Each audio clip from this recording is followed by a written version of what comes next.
I'm Alison. I work for Central Coast Council, and the location of Central Coast Council is about an hour north of here from Sydney. So it's in between Sydney and Newcastle, for those who don't know. The council is a result of a merger a few years ago between two councils, Wyong Shire and Gosford City. And today I just want to talk to you about our Let's Talk place-based engagement program, which we're rolling out and is helping to influence the way that council does its planning. Sorry, I just realised this is not on, is it? That would help. It takes us time, we are with council. So, Central Coast Council became one of the largest councils in New South Wales 3 years ago. Geographically, it is larger than Lake Macquarie, Newcastle and Wollongong put together. It has a population of around 340,000 at the moment. So this presented us with an enormous challenge. How do we effectively engage with the vast range of local perspectives and needs of this large geographical area? And not only that, but how do we do this on an ongoing basis? Because with council, we never disconnect with our community. We don't go in with a project completed and then leave. Most of us work and live there, and we deal with our community every day. So our response is Let's Talk. It's a place-based engagement program that's designed to make it local, make it relevant and make it inclusive. Not only does it allow for residents to have their say on what's being planned for their area and their community, but it's also for them to understand council's decision-making processes and a way for them to contribute to the place in which they live. It also allows the community to have a chat to us and have a talk to us about what's important to them. But it's not just a talk fest, obviously. The community wants to see action, and so do we. And that's why Let's Talk has been designed to provide transparency and accountability. So I'll give a quick overview of how we do it, and then I'll go into a little bit of detail and get you involved in how to understand the differences in local communities and how we can use that to our benefit and to address issues. So we start by encouraging conversation between council and a community so that they can come to us and let us know what's important to them in their local area. They may want to discuss something that's broken, something that's missing from their area, or they might just have a fabulous idea about how to make their community better and want to ask council how they might be able to implement this idea. So closing the loop is a really key part of our program. We go back to all residents and all participants that we hear from in our program and let them know of the outcome of the discussions that we've had and the feedback we've received. And this is a really important part to developing trust within our community. So for the next 60 minutes, it's time for you to stop thinking as engagement professionals and practitioners and to start thinking as a resident of your local community. So I will be using menti.com today to help interact with you. So if you've got a smartphone or a device or something, if you go to that website, there's a link also in the conference app that takes you straight here, but if not, just go to menti.com and enter the 6-digit code up there, because we'll be needing that shortly. Once you get in there, you can see down the bottom there's a question. Somebody's already worked it out. Lovely. There's a question. So look, if you have questions throughout the presentation, it might not be the appropriate time to ask. Just pop it in there and we'll address those sort of towards the end of the session. Right, so let's start with an easy question. Have we all got our smartphones out? We're all good? Yeah? Where do you live?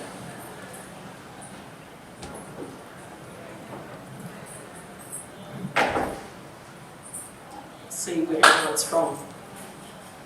Wow, already. Look at the diversity. Cities, interstate, oceans, rural areas. Wow. A couple of places I've lived and worked myself over the time.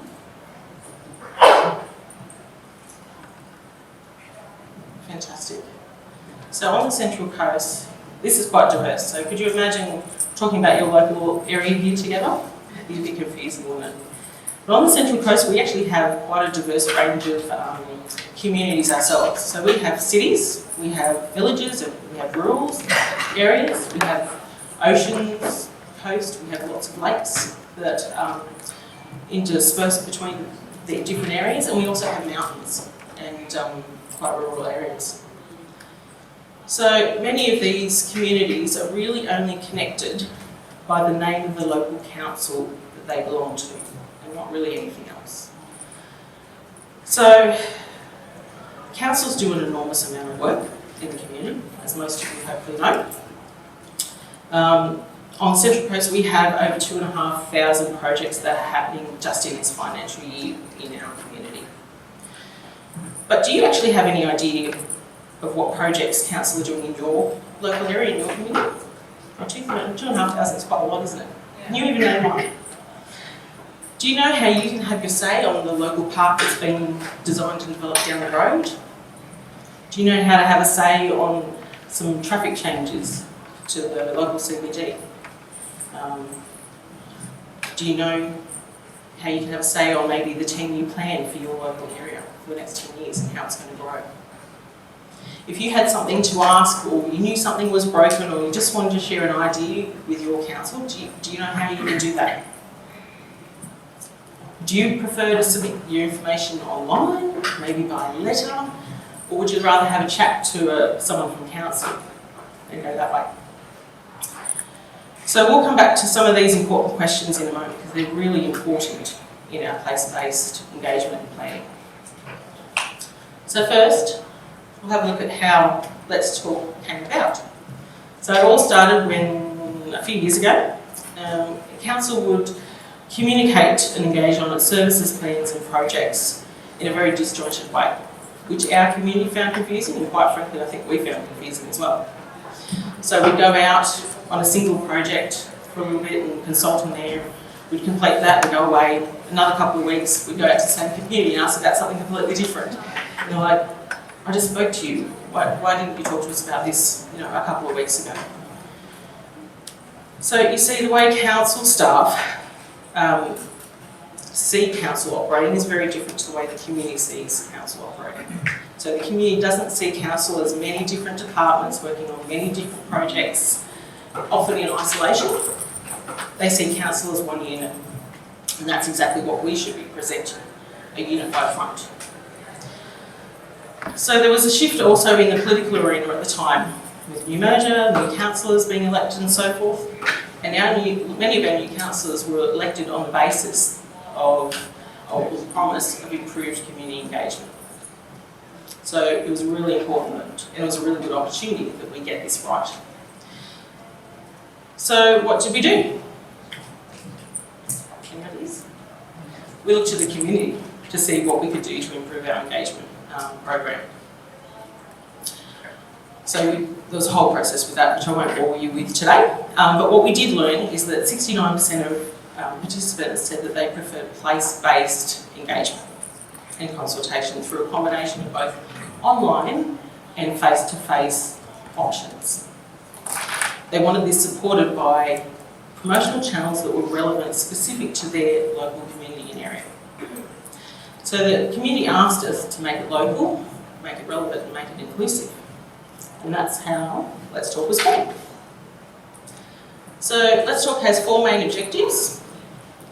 Firstly, it's to provide localised and meaningful opportunities for the community to engage with council in their local area, and for us to genuinely listen to local concerns, challenges and issues.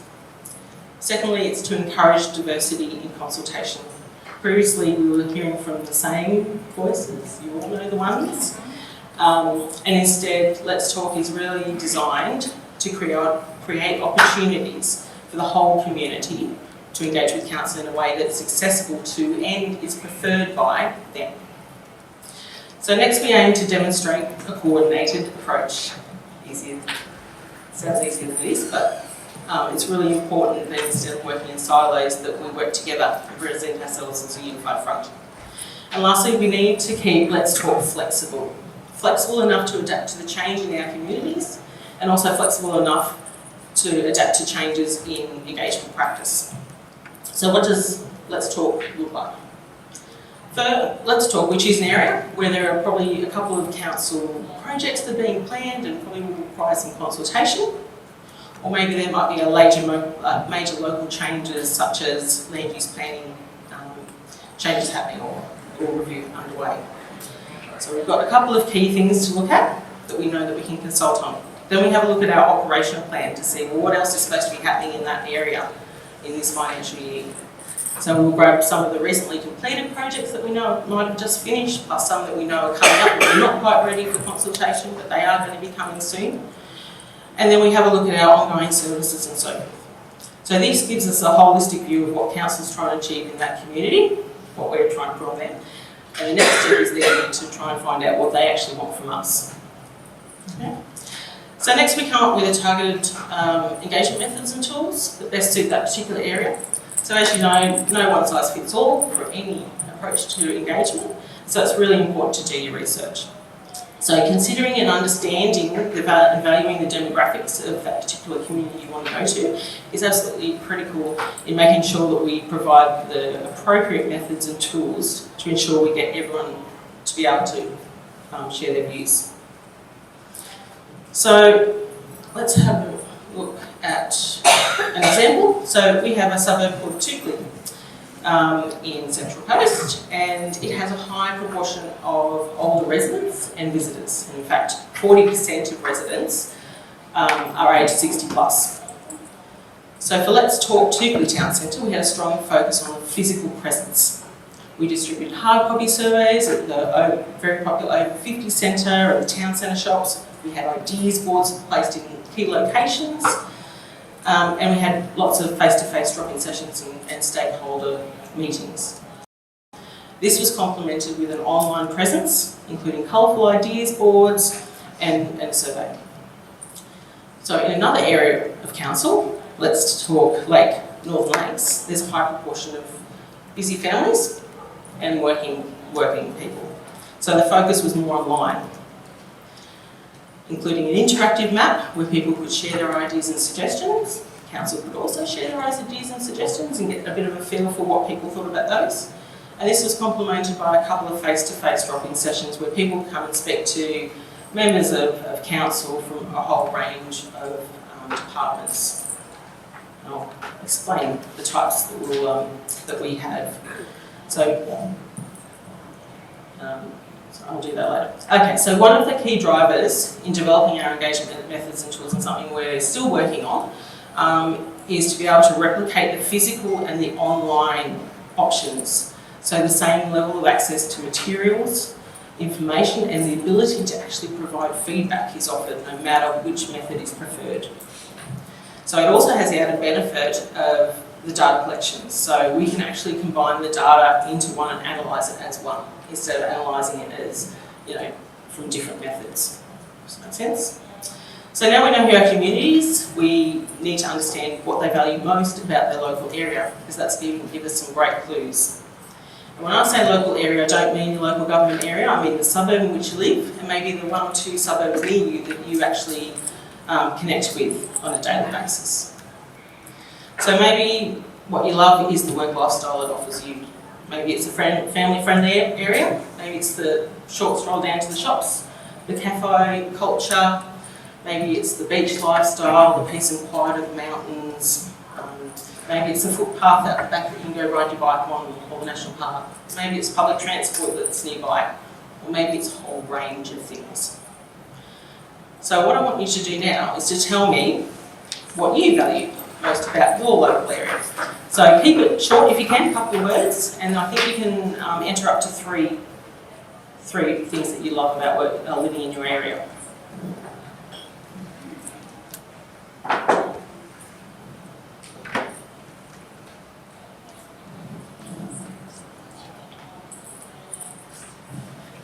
Always going to come up. Dog parks, love it.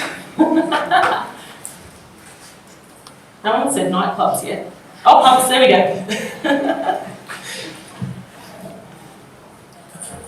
So river access, the people of it,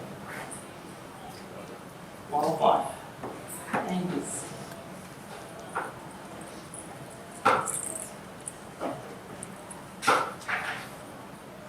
Look at all this information we've just got in a few seconds. That's amazing. Now this information can tell us, or does tell us, not only how and why people connect to a place, it can give us ideas on how best to access these people, what their interests are going to be, or likely to be, and how we can harness these interests and respond to them. It's a really powerful tool to understand this information. So every council in New South Wales has a community strategic plan. Has everyone heard of a CSP? Yep, brilliant. So we had the data collected through our engagement process, analysed by an insights expert to develop place identities. Obviously we went back and checked with the community that what we heard was right before we use those as a basis of information. So here's an example from the Northern Lakes area, so the families and busy working people, about what they love about their area. So you can see here, what they love is the proximity and access to lakes, waterways, beaches and ocean. This initially already tells me that these people are probably going to be interested in things like water quality, access to these kind of the lakes and the water, and probably the amenities when you get there as well. So they're things to keep in mind. They also love the peace and quiet. So to me, that tells me if we have any major growth plans in place, or we're thinking about it, that's probably going to be a hot topic, isn't it? So it gives us really good clues about what they're interested in. Now we can also see what we need to improve is road maintenance, infrastructure, drainage, curbs, guttering and adequate footpaths. Sounds like every other council, am I right? We all need to work on those. And more importantly, in 10 years' time, where do we want to be? We want to have better access to local businesses and jobs. We want better infrastructure and improved public transport. So that's a great vision, and we now also have to make sure that we balance that out with the things that they love, so we aren't changing things too much. So this gives us a really valuable information on what they want. It tells us what they're passionate about, tells them what things we can expect them to not only want to talk to us about, but want to see action on. So we can start preempting some of these things. And we make sure that we always address these things in each area whenever we have a Let's Talk, even if there isn't anything open for consultation at the time, because we know they're going to want to talk to us about it. So let's just not put anything in sand, let's address it. So this, of course, is obviously in addition to the consultation, the projects that are open for consultation. So now we know who our community is, we know what they love about their place, we know where we need to be improving, and we know where we need to be heading. But how do we connect to all those people? So how good are we really at connecting with our audience? How will they know about the projects that are happening in their local area? And how can they have a voice? Do you know of any changes that are happening to your local council-operated leisure centre?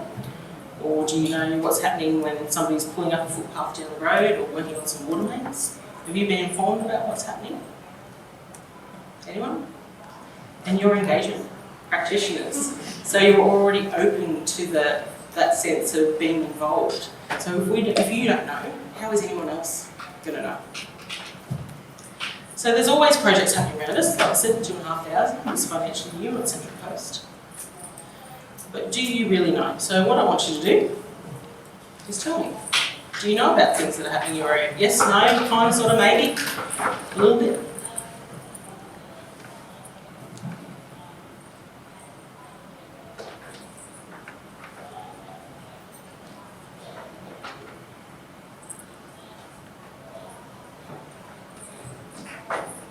That's awesome. Although I think there's probably a few people here from local council, and if you didn't know, that would be really concerning. But again, look, the most is kind of, sort of, maybe. So we're not really informed ourselves of what's happening in our local area, are we? So how do we reach everybody else? So when you do know about something that's happening in your area, how do you find out?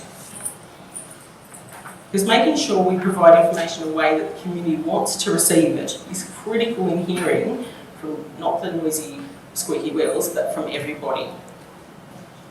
So is it local media, the newspaper, social media, emails or whatever from council, the website from council, signs, someone that you talk to down the road when you're at hockey training mentioned something?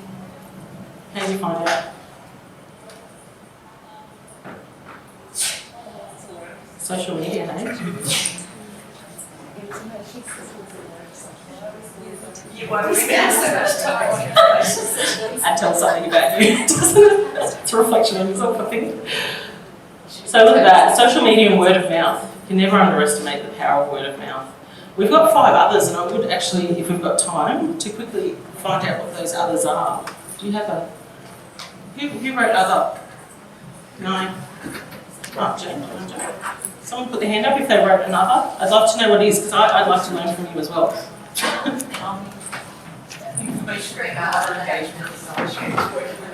That's fine, use your networks, absolutely. So other professionals, other engagement professionals, that's how we found out.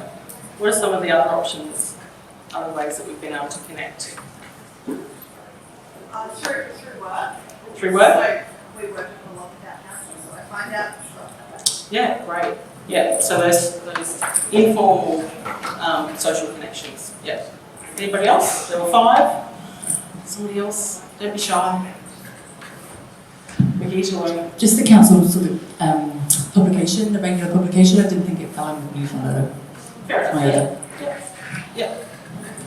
Anybody else? No. Okay. So we need to start thinking, these are the sorts of things that we're using, our channels that we're using to try and connect with our community. Someone take a photo of that. We probably need to use that for ourselves.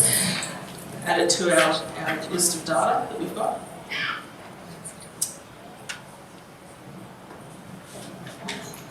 So before we implemented Let's Talk, we had 4 main challenges. Sorry. So firstly, we had to overcome a severe lack of trust from an under-consulted and a disillusioned community, and also disengaged, obviously. So how do we do this? We began by having open and frank, really frank conversations and communication with the community. We openly acknowledged legacy issues and ongoing issues. We began to be honest about what really could be influenced and what couldn't, and why things couldn't be if they really couldn't be influenced. We were able to do this face-to-face through drop-in information sessions, pop-ups, meetings with stakeholders, as well as online. And this included very clear messaging, obviously, and frequently asked questions, and post-consultation reports, particularly. So overall, we became open and responsive to feedback on a wide range of issues. We'll get to that in a moment in more detail, within one community, rather than focusing on just one project at hand. So the next issue was steering the same old voices. There was no diversity in who we were hearing from. It was the same people. You could have them on speed dial. So we grabbed our existing feedback from what the community told us they wanted, how they wanted to be engaged, and here we left the unhelpful and the unrepresentative engagement methods, such as ward forums and precinct committees, and instead we embraced methods that were proven to attract diverse and local voices representing their own local area. So that included things like the face-to-face that they wanted, the drop-in information sessions and pop-ups that allowed people to have one-on-one conversations with people and not just grandstanding. Idea boards and surveys and interactive maps where people could share ideas and then people could see other people's ideas and see what other people were thinking. And finally, third, feedback. As you can imagine, one of our biggest challenges was managing the potential barrage of information and feedback that could have come back on a broad range of issues. So we know that the fear is real within staff in lots of organisations, not just ours, who may feel this approach will open the floodgates and they don't know how to maybe, that we might not be able to contain or even address all the complaints and concerns that might come through. So for us, for Let's Talk, we began anticipating how that kind of feedback would occur if our consultation methods were developed wrong. And let's start thinking about how we could develop them so that we could actually, one, listen to those, because people need to be able to listen. We need to be able to listen to those concerns. Two, how we can collate them and understand them. And three, how we can respond to them. So to tackle this, we designed a collection and categorisation of reporting of the community's feedback in a way that was far easier for us to process and officially respond to, without compromising the space for people to be able to have the ability to talk with us. So this included things like structured submission forms, simple surveys which asked participants to actually identify the topics that their concerns were related to, rather than just being an open slather of everything all in one, and really hard to pick apart what part was connected to which service or which project. And also conversations face to face. So staff were able to help people articulate or to understand things, so that when they did make a submission or did provide an idea, they could go through that process of fully understanding how it fitted in with everything else that was going, and understand what else was happening within council, and then be able to provide some really constructive feedback to us. So this made it easy for us to package it up and respond to a very broad range of topics and issues. And we did. It was hard work, but we did. So from here we used the feedback gathered to shape planning, projects and services, not just on those things that we were consulting on at the time, but if things came up, then we had discussions with those departments and said, hey, we've got some really great information, maybe you should consider this in what you're doing, or maybe you should start thinking about doing something. And then we were able to close the loop with residents, so explain to them the next steps and how their feedback was obviously used and influenced what we were doing. So our last challenge, and probably our biggest challenge, was internal collaboration. I hope we're not the only ones. So we need to bring together different departments to identify projects and plans by area, so we could present a holistic approach and a coordinated story for that community. So this was no mean feat. Aligning projects from across council departments to deliver the Let's Talk meant yet another dimension to an already constrained project planning and delivery timeframes. However, as we continued with this process and this program, the efficiencies and the benefits of this place-based engagement became more apparent to the organisation. Staff and management from across council, either through direct involvement themselves or word of mouth experiences, began to see the benefits. So Let's Talk Net is now known within council departments as an opportunity to consult or simply check in with the local community without having to run a separate engagement process, as obviously as long as their involvement has a purpose. So how often have we spent time informing a decision and they're not really knowing what's happening with our information and our time? And how does it make you feel? Pretty frustrated and angry, and why do I bother? Never doing that again. So closing the loop with all stakeholders is really a critical part of Let's Talk. So not only does it recognise their input and their time, it provides transparency and accountability for us.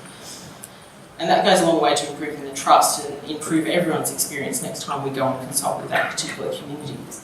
So for each Let's Talk, we have to report back, thanking them, one, for their involvement, providing them with a link or a hard copy to the publicly available results of that consultation. So including things like this, of how many people we've interacted with and how we've done that.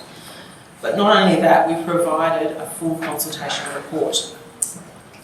So that consultation report includes council's response to every issue raised. Every issue raised in that program. So people can see that, one, we've heard them and we've acknowledged it, and two, we've addressed it in some way, or at least considered it. So if we're unable to actually address that particular concern at this time, we don't just leave it blank and say, all too hard. Sorry, I'm not listening to that. We provide some sort of explanation as to why we can't do much with it at the moment. But we've got it, we'll keep it in our files, we'll make sure that we keep on top of this, but at this point this is why we can't do something. So some of the interesting outcomes from the Let's Talk program that we have to date, and we have been able to report back based on the feedback that we've received from the community, including changes to traffic flow improvements in a very congested CBD area, changes to the scope of some streetscape work and roads and pathways that end up being expanded, prioritising actions from an existing master plan, so working out what our priorities are with our funding that we have available. So ideas including the design of a regional reserve and landscaping plans. A dedicated project began as a result of Let's Talk to address safety issues in a multi-storey car park, and plenty of other car park issues that we also addressed out of Let's Talk. That seemed to be a common theme. And even simple things like basic maintenance issues that hadn't come to Council's attention that would clearly need to be done were able to be addressed and fixed very quickly. So we got some quick wins on the board there. So all of these new actions that we did really showed that we were listening and that we will act. So I want to take you through a quick case study. Teresa's laughing, she went through it. So you can see the effectiveness of our Let's Talk program. Terrigal is a place where we've had a couple of Let's Talk interactions, and we've seen some real progress through those interactions. So Let's Talk Terrigal started with a high volume and variety of compounding issues that were being brought up with council, senior management, councillors, and there was a good dose of community outrage with it too. The Let's Talk process involved listening and acknowledging to legacy issues, many varied concerns of residents, often some of them were conflicting, those resident concerns. And then we took those concerns and feedback and used them to shape our future plans and projects. We also communicated back to the residents reasonable explanations as to what council was able to do and not able to do. And this demonstration of listening and designing projects to meet the varied needs of the community paved a way for a less controversial consultation for a future project in the area. So this became apparent when we went back out to Terrigal to talk about a long anticipated boardwalk.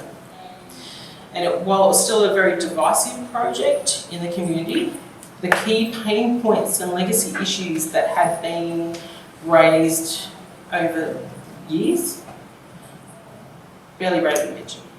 They were gone. They've been addressed. And so that was a fantastic result for us. So one of the most crucial components of this particular Let's Talk was the really comprehensive consultation report that backed up our commitments that we had made to the community. And we were able to explicitly demonstrate and describe how each issue raised with us was considered. So closing the loop included information on the way forward for this, future engagement opportunities, including not just the boardwalk, but there was also another thing coming up for the parking strategy to address the parking issue in the centre. So today we've done 4 Let's Talk in 4 communities have participated in the Let's Talk program. We're about to do another one in a couple of weeks. It has really seen high participation rates relative to our usual engagement methods and tools that we've been doing in that community for individual projects. So we've had over 630 residents participating face-to-face activities in their local areas, and we've had over 6,000 residents come to our Let's Talk online project pages and all the associated engagement within there. So we've had a total of 56 comments and ideas that have been dropped onto an interactive map as well, and ideas boards. And we've had 1,400 people either like or dislike other people's comments or ideas. So that's quite good participation rates for us, and it shows that our community is keen to engage with us on matters for their place. So feedback has been pretty positive. The ability to talk to representatives from council from different areas, and that accessibility has been a major hit with our community. They've certainly appreciated the holistic view that we've provided on what's happening in their area, recently, now and in the future. And they've walked away feeling informed. That's what they've told us. So this is a really nice quote which was actually put on a Facebook page. It wasn't council's Facebook page. It was on a local community group, so a little group. One of our staff had access to it and found it and showed us. So it was really nice. So this was a great opportunity for us to chew the fat of the council departments. This was talking about a face-to-face drop-in session. A great initiative, and the interactive website allows views, observations and feedback to be shared by ratepayers and the council. This is what inclusive should be about. Well done. So, but it's council's response to these issues, that's all good and well to do this, but it's our response to those issues raised by the community that really has the most impact.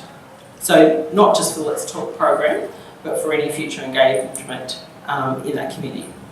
So every year we carry out a customer experience research through telephone surveys, which most of you do.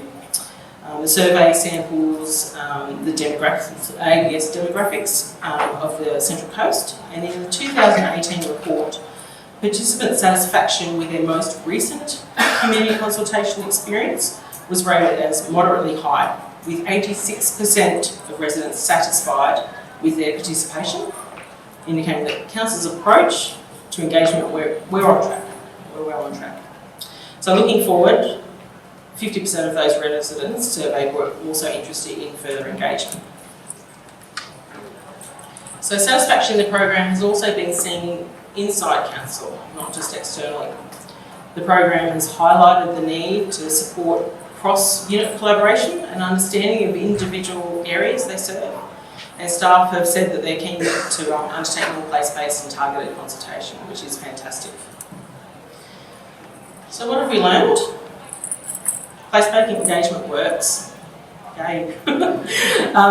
Allowing people to engage with us from their place builds trust, encourages them to participate, improves their knowledge about council decision-making processes.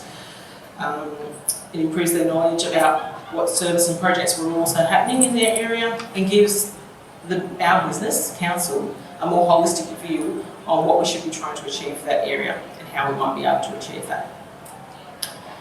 So the other thing is listen, like really listen. Don't just fake it. Listen to our community, who our community is, listen to what they value and where they want to be heading. And be honest and genuine in the way you handle that information, because everyone can tell when people are being genuine or not.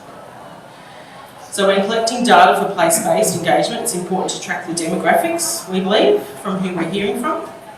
So this means that when we're comparing and analysing the data, we can make decisions based on what is an accurate representation of the entire community's desires, not just a few noisy ones, allowing a more informed decision-making process for us. Now, there's no point collecting information and then doing nothing with it, is it? So every time we speak with our communities, we're gathering data every single time. So we need to be quite consistent in our approach. So it's important to be across what information we already have about our community before we go and speak with them. So then really we can just be plugging holes that need to be filled rather than reinventing the wheel. So in other words, the data collection process should be about aiding and enhancing the story being told, not rewriting the story each time we go out to talk with them. So what else have we learned? It's seriously worth persevering with internal collaboration. It really is. Buying from the right departments can make or break a campaign. And while it can be a painful process in such a large organisation, the results are well worth it. For face-to-face engagement, we've learned to select staff from relevant areas, using those values and what people love about their areas to make sure we've got the right people there to answer questions about what we know they're going to want to talk about.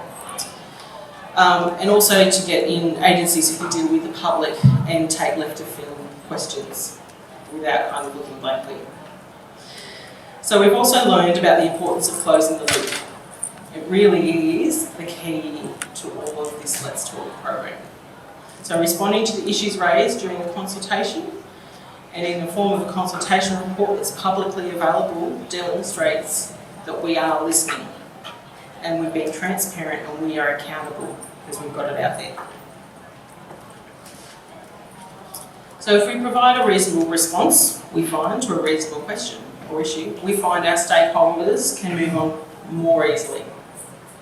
So that's really important that we do that. So by listening to these voices we've been able to enhance our decision making. And that's what really it's all about, isn't it? Engaging effectively and honestly has helped us to build trust and confidence and make sure we're undertaking the right project at the right place at the right time. At the end of the day, we aren't doing anything amazing. It's all a very basic concept, but it takes time, effort and resources to implement effectively. Our engagement tools and methods are mostly tried and tested ones that we've made relevant to that area and generally using a bit of a modern twist. So you see the disillusioned and disengaged communities is so used to us doing things the wrong way that we've been able to gain their acceptance by doing things the right way. So we just gave them what they asked for. We made it local, we made it relevant, and we made it inclusive.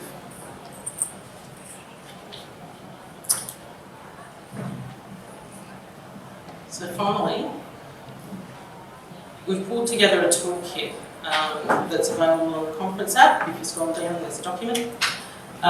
This toolkit includes just some basic, because there's no one size fits all, it's all just tips and ideas. So there's a tip sheet with our top tips when it comes to place-based engagement, just from our own personal experience. Actually, I've got a copy of this as well. Looks like. I do have a couple of copies here too. We've got an example pitch of our Let's Talk program to assist in getting buy-in from internal stakeholders, so how we approach our internal people. It's not just written, the thing that there is written, but obviously a lot of it has to do with our relationship with people internally. A template that we provide the project team so that they can brief us on our project, because often, we'll go to Let's Talk with potentially 20 projects that we know are going to be happening. So for us to be very clear on what those projects are, what level of involvement they have, where they're at, it's really important for us to have that absolutely to a T before we go out. A checklist you can use when creating online content for your place-based consultation. It's been a work in progress, and hopefully we'll give you some tips.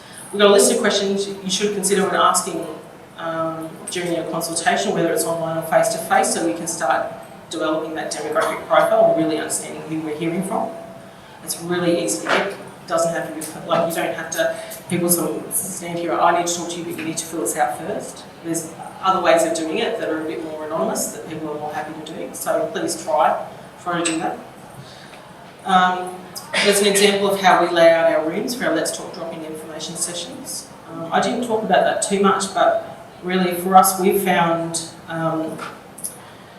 those one-on-one conversations is a really important thing for building trust and really getting genuine ideas and for people really to understand what we're trying to achieve and what they're wanting to achieve.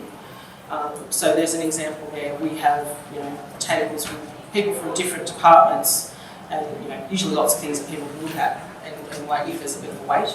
And then they can go and have a one-on-one conversation with someone. And if they bring up something, go, oh, look, I can't help you with that, but Joe Blog over here can. Just wait a minute, we'll take it across here.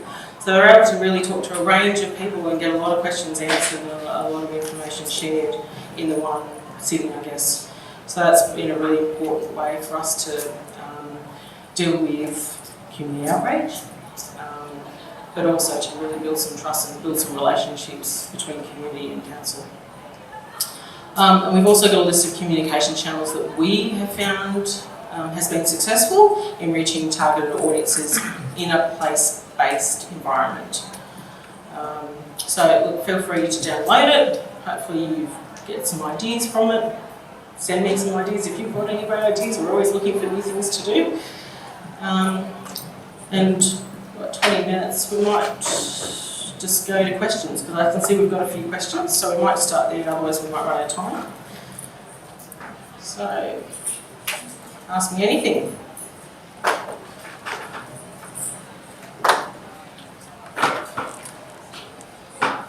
So was the slide with number of people participating with one suburb, or the whole council area?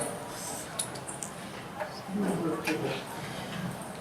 That was my question. Yeah. That was about, you know how you said there was 750 this and da. Is that for the whole of your? That was for four areas. So 700, yeah, face to face Yeah. over the 4 different consultations. Yeah. Oh, over 4 places. 4 places. So what would the population be? Yeah. Well, there's different ones. So, for example, one of them had a few thousand. Some of them had 40,000. So it was quite different. Yeah. So, for example, I'm just trying to think. The one where we have probably 5,000 or 6,000 people, we had just over 80 people attend face to face, and we probably had it was about 60 or 70 information, like IDs dropped, but then we had a lot of likes, so people didn't necessarily want to provide the ID, but they said, well, I like that one, or no, I don't like that one. I don't think that's the right thing to do. I like this one. So, yes, those figures were the 4 combined, but I'd have to go through and do, I could provide them to you if you give me your details. No, it was just Yeah. interesting because you said you had a population in your LGA? of like 340,000. And when you look at 80,000 people, that's like 3% of your. So it's not the whole area, Yeah, literally, that's what- it's that's what I probably, was trying to I understand. think there's about, how many in total? 15. So you're looking at 50,000 or so, maybe a touch more, 50,000 for those particular things. And like I said, the more that we're doing, the more we're finding people are getting on board because they've heard that it works. Yeah. So obviously in the beginning it was a bit of a struggle to get people to come and to want to engage with us. But we're finding as we're doing it more, we're getting more and more people coming. Yeah. But yeah, so about 50,000 I guess for those 700 and the 1,400 likes, dislikes, and however many it was for the comments. Yeah, but compared to the engagement rates we would have on individual projects, you know, sometimes we'd have 10 people comment on something that was for the whole 340,000. So for us, it's a massive increase, and it's a much better way for us to engage with that community rather than across the board 340,000 to go locally. Because they are there. The differences in the community are so vast. Like I said, the communities, they really have no connection other than that they are part of Central Coast Council.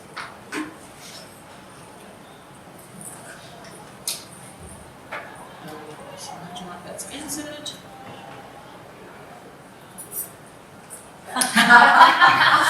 With great difficulty.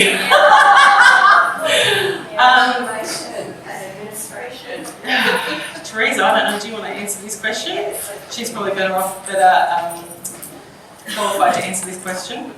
No, look, we honestly took the opportunity. We were a merged council that went under a year of administration, and as part of our homework we had to do for the state government was producing a new community engagement framework, which was the first endorsed framework of our new council, which we thought was really exciting. So we actually also took the opportunity to very quickly review the former structures of the 2 former councils. We already had so much feedback that precinct committees in their current shape and form weren't working anymore. So yeah, we literally took the window, and what we've had change since we've had councillors come back is we have had the rise of committees again, but the committees seem to be more instrumental because they're around subject areas as opposed to what had happened with precinct committees, perhaps full of just all the squeaky wheels, living in an area that they never wanted to change. Yeah. So, yeah. And I think what we're trying to do, working with our councillors, as Alison went through, is have some proof points for them that how people live and work and feel about where they live isn't necessarily the ward precinct vision at all. And we did surveys, so we had evidence base about that. Yeah, so when we first amalgamated, I think I mentioned that we went out and talked to the community about how they wanted to engage with us. And it was very clear in that consultation that they did not want or did not believe the precinct committees were representative. So that helped us back up that recommendation. But it wasn't easy. How do you how do we track the demographics while we're in the field?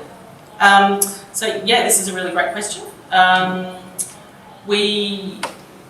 The way that we set up our face-to-face engagement generally is a place where you come in, say hello, what would you like to talk about? Okay, that person's busy, but come and have a seat. But in the meantime, would you like to just quickly fill out some information so we know who we're hearing from?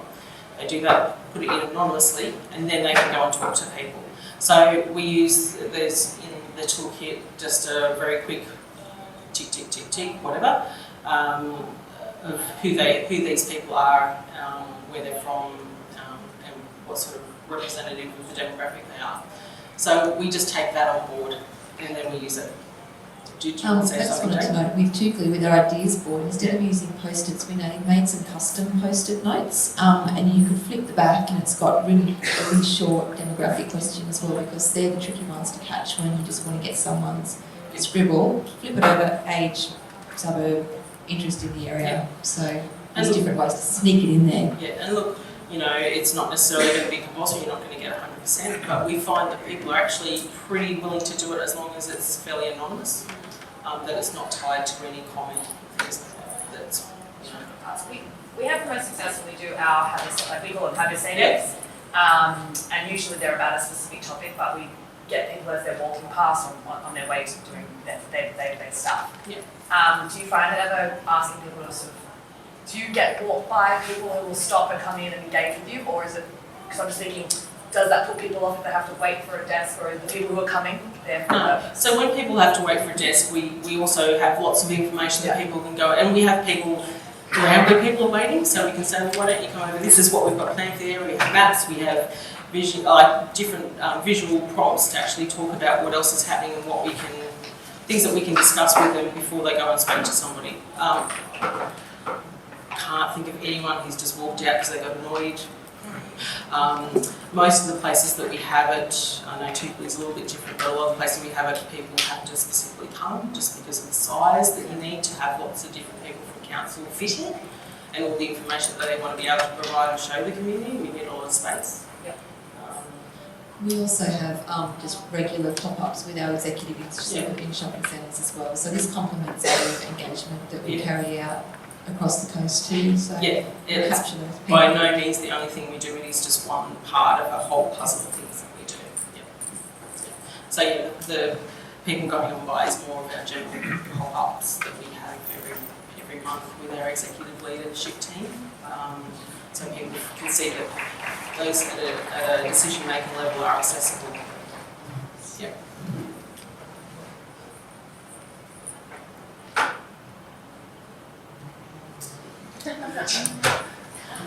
We have.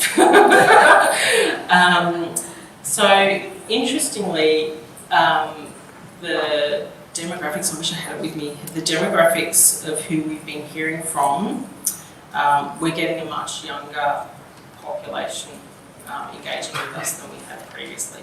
Still got lots of work to do, don't get me wrong.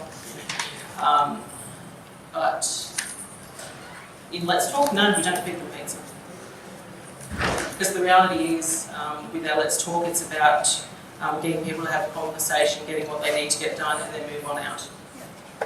So we don't actually want people to come in and have cups of tea and feel comfortable. We don't actually want people to sit there for 3 hours.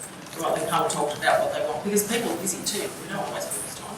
So people come in, have a chat, find out what they need, have a chat to whoever they see that they happen to know in the community, and off they go. So no, in this setting, no, we don't. In other settings, yes. Yay!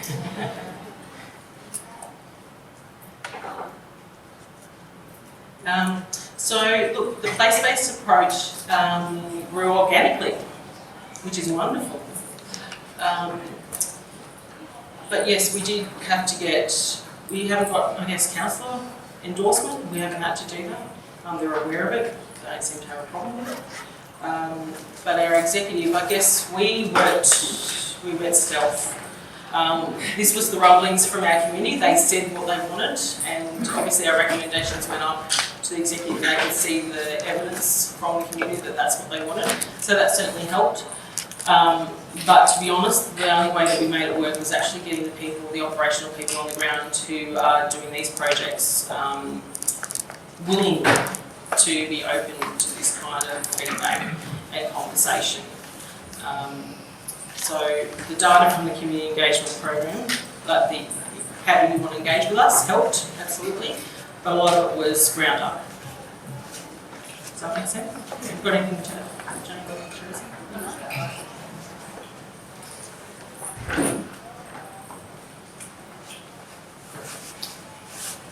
How are you continuing this engagement with the community? Don't want to be seen that you have been engaged and listened to and just talking about stuff. No, so this is exactly where we're heading. This is something that we want to be ongoing, permanent, forever, not just coming every now and then, but always there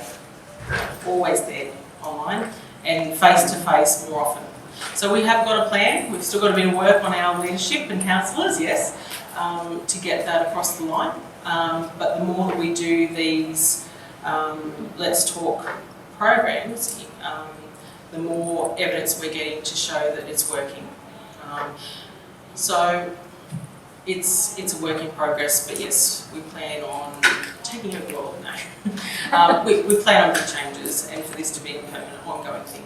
Can I just add on to that question? I guess on that, you're talking about trying to have these regular things so that you're not taking separate projects all the time to the same suburb. Wouldn't they need to, I do a lot of work with Central Council on, Coast Council on projects, and just thinking about my projects that are coming up and the engagement that's in the brief and all that sort of stuff, wouldn't these need to be fairly regular things that yes. you know? That's the long-term plan to do that. That's the plan long-term. But like I said, until we get that support right across the executive level, because the reality is what we're actually asking people is to plan differently. And we can't make that decision at our level. Even the people that are really on board with this Let's Talk program haven't got the decision-making ability to have that there. So eventually that's where we want to be, so we want to change the way that we're planning. But again, we're just building our case slowly, and getting our community used to engaging with us in this way. I think it's great. Because it takes time. Yeah. It takes time to change these things. We've even had discussions about trying to look at our next four-year delivery program as a place-based approach, which is a lot of internal. Getting people to think differently. It's totally changing how people think. It's more than adding a column to a spreadsheet. Yeah. I mean, I was just in Davidstown last week on a flood study project, talking to the community, and I know that there's one coming up in Woy Woy, and you've got one coming up in Woy Woy as well. So it just is so nice to see all those things sitting together. Because the essence of it, I spoke to someone 2 weeks ago. Interesting you say that. I'll have to chat to you about the Woy Woy Davidstown. We've got so many projects in Woy Woy that we didn't want to actually get any further than that because we would have, you wouldn't have been able to contain it. So that's part of how we're going to reconcile what we want to achieve and how we can actually manage it as well. So, but yeah, great to have a chat to you about making. Okay, how are you streamlining the face-to-face engagement data with online data?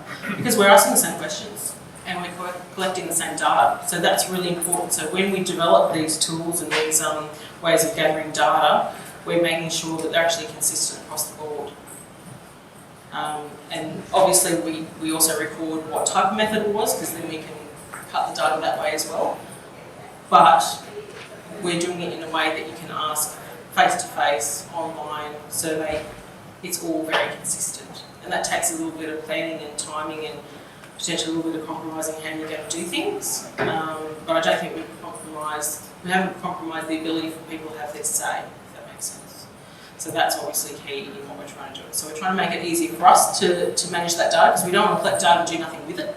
So, but to do that, it's very time consuming, as you all know. So what we're trying to do is just streamline a little bit so that we can process the information a lot quicker, and also, you know, you're not getting different sets of data sources. Yeah.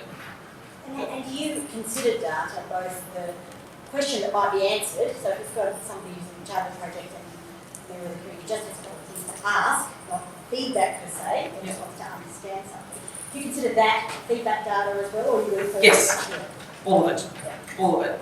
So then we assign it to different, we get those ideas or that feedback and we assign it to a particular area or theme or subject or project. And then we can analyse the data, we can cut that data. It's worth the time it takes to get that right. Can we find the engagement summary report, Councillor? Yes, it's all available online. It's all so yourvoiceoutpost.com is our online engagement hub, and you can see the consultation reports there.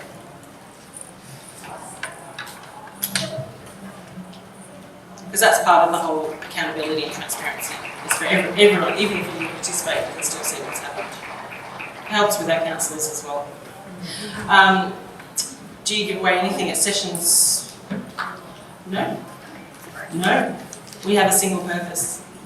And no, we don't feel that we need... Look, when we do our monthly pop-ups, we often have little things to try and draw people to come in because they're walking past. But our face-to-face sessions for Let's Talk are very deliberate, very considered, have a very specific purpose, and we don't just try and dupe people to coming in. If you don't want to talk to us, that's fine, that's okay. We just want to give you the opportunity to.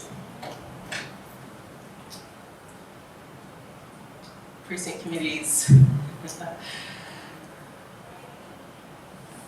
I hope so. That's what we think. Yeah.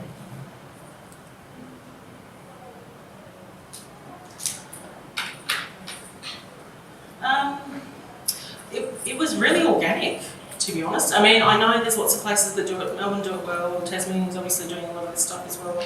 But for us, this was this came to being very organically from the community, and they've really shaped what they want, and they've told us the types of methods and tools they want, and the types of communication channels they want in their area, and they're all different. Like they're all different. But they've basically told us what they want, and we're just implementing that.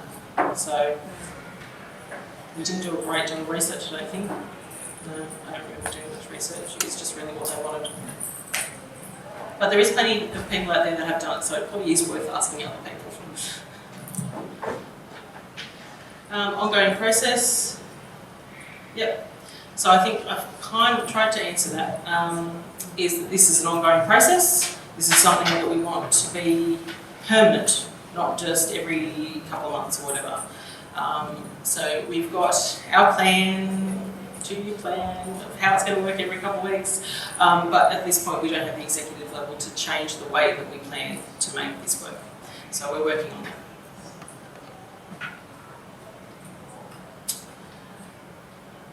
Yeah, so how the most marginalised populations, and they're very different in all the different areas. We have, you know, in the north a very high population of Indigenous and low socioeconomic people. In some parts in the south we have exceptionally wealthy, highly educated, very Anglo-Saxon-based people. We have, look, there's a range of things. So for us, it's influences. We have connections and relationships with people, particularly in those marginalised areas. Our Filipino community and so forth, I have a really good relationship with them. But we have experts as well internally. So we use our own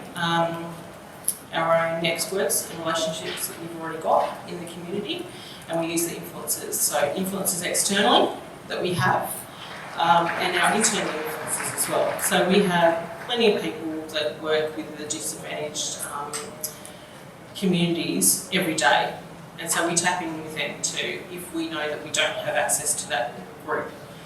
So we just ask advice. Often they can portray information for us. Sometimes they just put us in touch so that we can make a connection with them directly. So it really just depends. Sorry, that's not probably very clear. Not available. Has anyone else got any questions? We're done. We're 23 seconds, so that's good. Lucky. Yeah, I think it's the time to say thank you. Such an honest and interactive session, really great case study. So if everyone wants to give Alison a round of applause.